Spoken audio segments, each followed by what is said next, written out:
1910-1920, la utopía revolucionaria. Tomado del libro Los nuevos herederos de Zapata, un siglo en la resistencia, 1918-2018, de Armando Bartra. El paréntesis de paz social es corto. Después de un breve periodo de expansión, el modelo de acumulación se agota y el milagro porfirista comienza a resquebrajarse. La clase dominante presenta de nuevo fisuras, aunque los grupos en pugna ya no son los mismos del pasado. Pero si el porfiriato ha creado nuevos sectores en la clase poseedora y engendrado en ello nuevas contradicciones, también ha creado una nueva clase explotada rural, cuyos conflictos con el orden establecido son inéditos. Al agotarse el modelo de desarrollo y romperse la unidad de la clase dominante, los campesinos se lanzan una vez más a la lucha. Esta será una insurrección agraria de nuevo tipo. Para los campesinos de la segunda década del siglo XX, la restauración del pasado comunitario ya no es una alternativa viable. En un primer momento, la coyuntura revolucionaria creada por un sector rebelde de la burguesía es vista por los campesinos como una simple oportunidad de prolongar su regateo por pequeños espacios de supervivencia. No se espera que la revolución maderista modifique el orden establecido, pero sí que repare algunas injusticias menores. Canceladas sus grandes utopías restauradoras del siglo XIX, el campesinado hace su reaparición en el escenario político del siglo XX con expectativas muy modestas. Pero esto es solo el principio. La lucha es una gran maestra, y en el curso del combate los campesinos miden su fuerza y radicalizan su crítica al orden existente.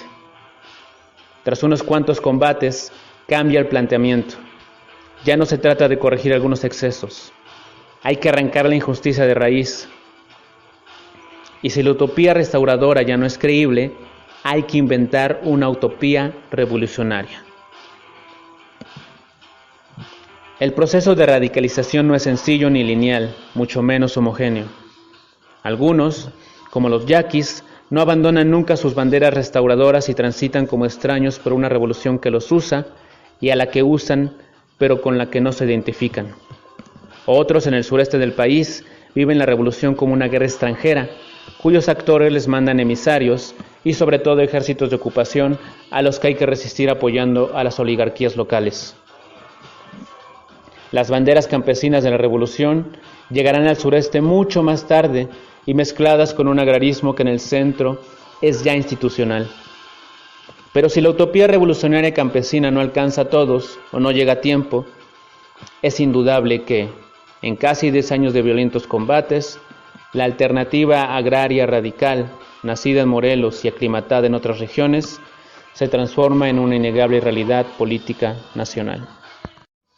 El campesinado mexicano, que a lo largo del siglo XIX resistió infructuosamente la instauración del orden burgués y que durante el interludio porfirista aceptó su derrota y asumió la nueva realidad, emprende durante la segunda década del siglo XX la crítica práctica de este nuevo orden.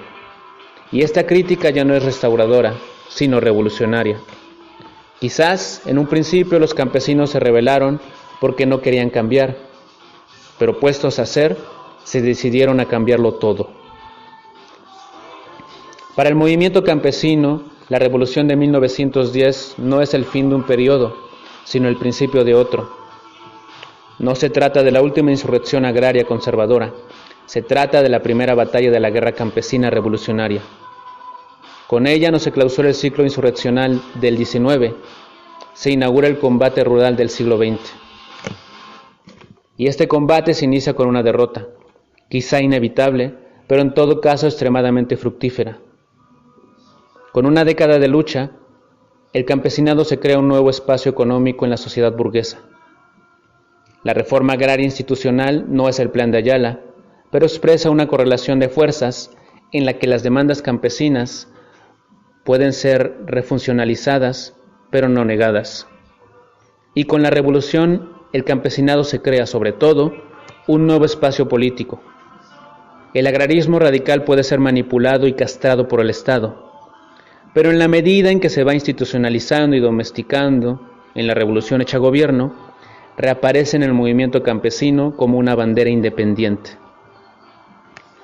Si los avatares y las frustraciones del agrarismo institucional expresan la derrota de la revolución zapatista, el agrarismo revolucionario se asocia en la conciencia campesina con la necesidad de una nueva y auténtica revolución.